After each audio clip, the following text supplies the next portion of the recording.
이제 제가 정치할 것도 아니고 뭐 어디 가서 공무원 할 것도 아니고요.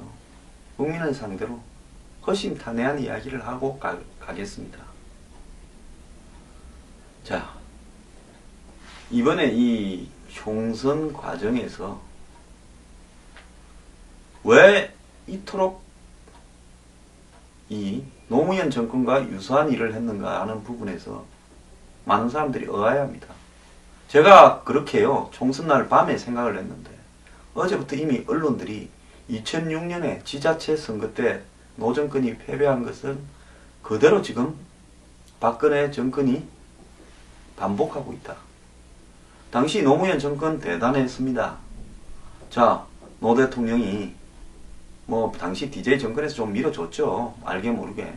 그래서 후보가 되는 과정도 드라마틱했고, 또 그때까지 노무현에 대해서 만들어진 한마디로 신화도 대단했고, 노사모가 만들어졌고, 뭐 저금통 신화도 등장했고, 뭐 상당 부분은 만들어진 신화라 봅니다.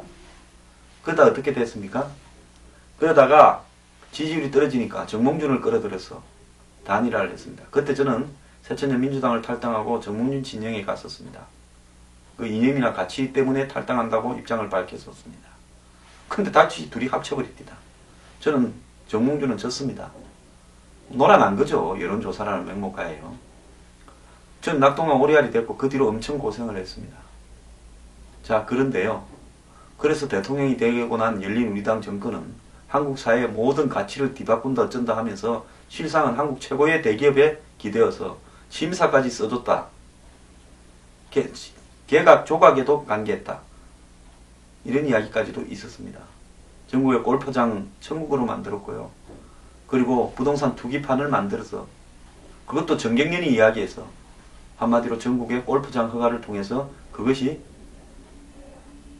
결국은 경제를 살리기 위한 부양책이다. 이렇게 당시 부총리가 발표했습니다.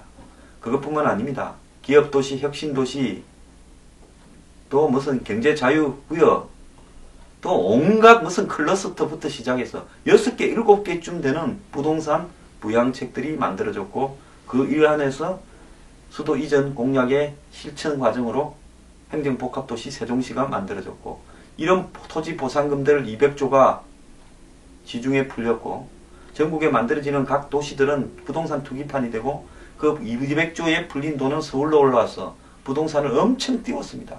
그때 부동산 브로커들의 천국이었고, 대기업 건설회사의 천국이었고, 거기서 나온 돈으로 건달이고 한마디로 개나 소나 돈을 많은 자리 물고 다니면서 룸살롱이고 골프장을 쳐 다녔습니다. 그러다가 나라는 그들이 나갔고요. 집이 있는 사람과 집이 없는 사람의 격차는 커져갔습니다. 그럼에도 불구하고 열린 입은 계속 무한 질주를 해서 결국 탄핵을 불러왔고, 그 탄핵에서 또 살아나서 탄핵을 했던 새누리당과 다른 당들은, 한나라당이죠 당시는, 대참패를 했습니다. 죽다가 살았죠. 텐트까지 치고 당사까지 다 팔았죠. 그리고 노무현 대통령은 무한 질주를 했습니다. 하고 싶은 대로. 그러다가 어떻게 됐습니까? 2006년 지자체 선거에서 호남에서도 싹쓸이 패배를 당했습니다.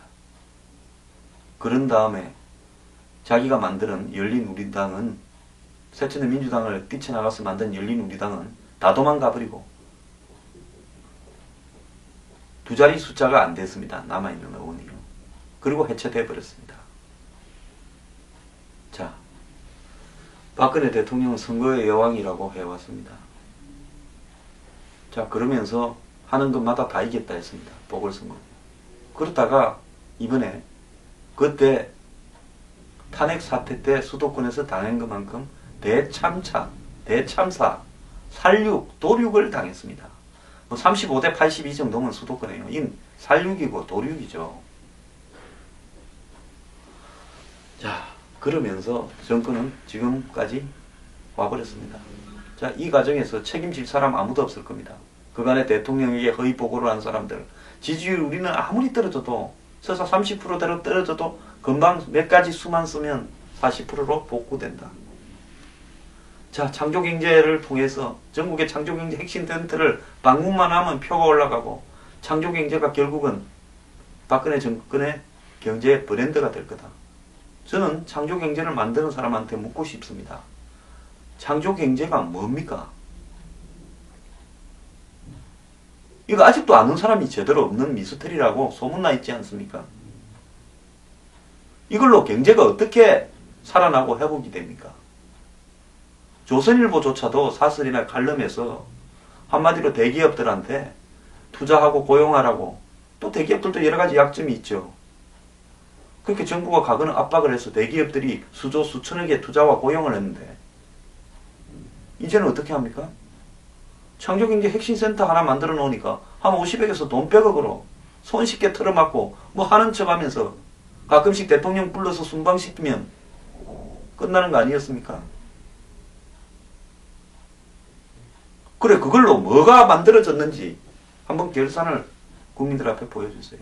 초이노믹스, 재경안의 초이노믹스가 어떻게 대한민국 경제를 살렸는지 망쳤는지 내가 이제 선거 끝나니까 이야기 좀 합시다. 그래놓고 선거 때는 강공균이 불러다가 양적 완화를 이야기를 합니까? 그런 거 다 찬양했던 사람들요. 저하고 이야기 좀 합시다. 그거요. 부동산 지금 가계부채가 수습이 안 되니까 그걸 갖다가 채권을 갖다가 좀 사게 하려고, 그 다음에 지금 조선업이고 곳곳에 중후장대 산업에 이 누적된 적자와 금융권으로부터 빌린 채무가 수습이 안 되니까 거기에 채권 발행해줘서 숨통 트이게 하려고 한 거 아니겠습니까?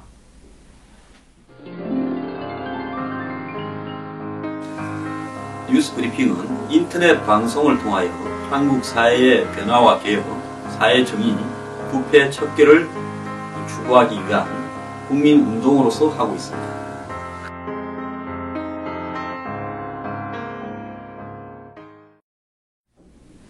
자, 그간에 있었던 솔직하게 한 3, 4조 벌라고 담뱃값을 올렸습니다.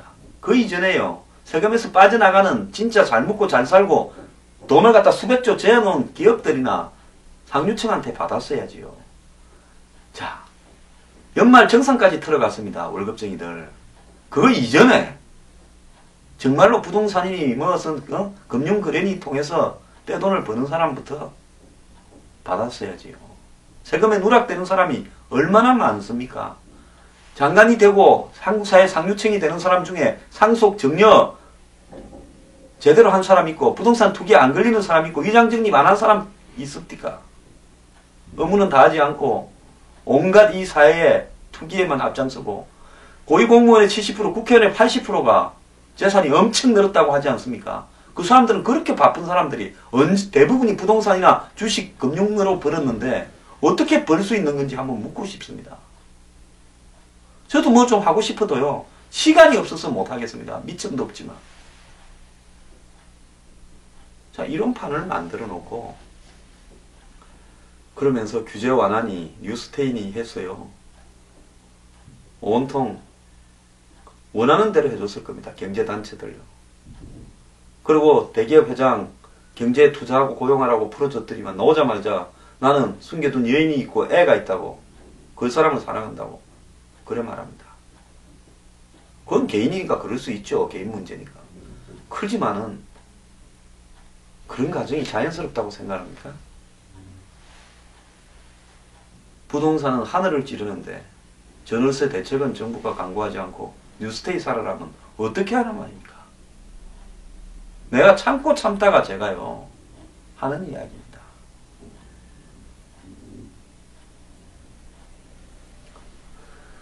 뭐 잘못한 거 없고요. 죄 지은 거 없으면 뭐 말하는 거 두려울 바도 없습니다. 뭐 배설하거나 기대하는 거 없으면요 이야기 있는 대로 다 할 수 있죠.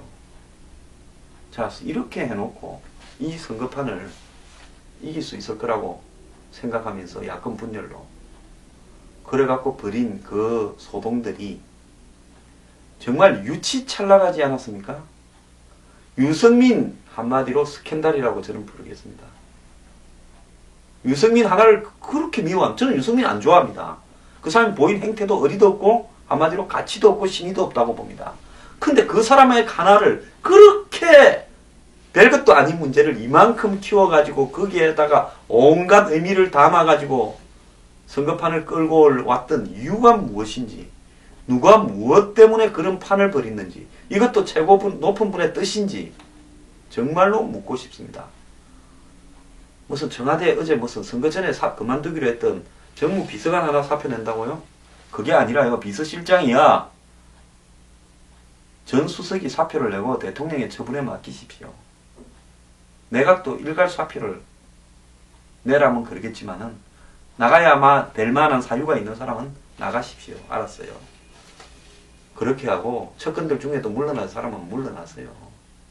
그리고 친박 실세, 진박 간별사들은 일선에 나서지 마세요. 김무성 대표는 저는 정계 은퇴를 하기 바랍니다. 유승민 씨요? 새누리당 복귀하지 마세요. 당신은 배알도 없고 한마디로 정신도 없는 사람입니다. 자, 대미 관계는 이제 앞으로 어떻게 되고 이제 이 북한의 핵과 미사일과 그리고 도발 문제는 어떻게 될 것이며 남남 갈등은 어떻게 될 것이며 미국과의 관계 속에서 지금 한국에 이렇게 이긴 더민주하고 국민의당이 과연 북한 제재나 또 이 한반도 안보 상황에서 어떻게 대처할 것이며 앞으로는 북한은 지금 박수를 치고 있을 겁니다. 드디어 기회가 왔다고요. 정말로 걱정스러운 측면이 한두 개가 아닙니다. 미국의 대선 후보들은요. 한국에 대해서 본때를 보이겠다고 벼르고 있는데 한국의 정치권은 이제는 북한에 대해서 제재를 완화하자. 개성공단도 풀자. 핵과 미사일 공격은 북한을 이렇게 압박함으로써 되는 게 아니라 북한과의 대화와 햇볕 정책에만이 이 위기를 덜 수 있다. 이렇게 또 이야기할 겁니다. 참 앞으로 이 벌어질 꼴들이요. 보통 골치 아프지 않을 건데 그것도 이 나라 국민들이 지고 가야 할 업보라고 보입니다.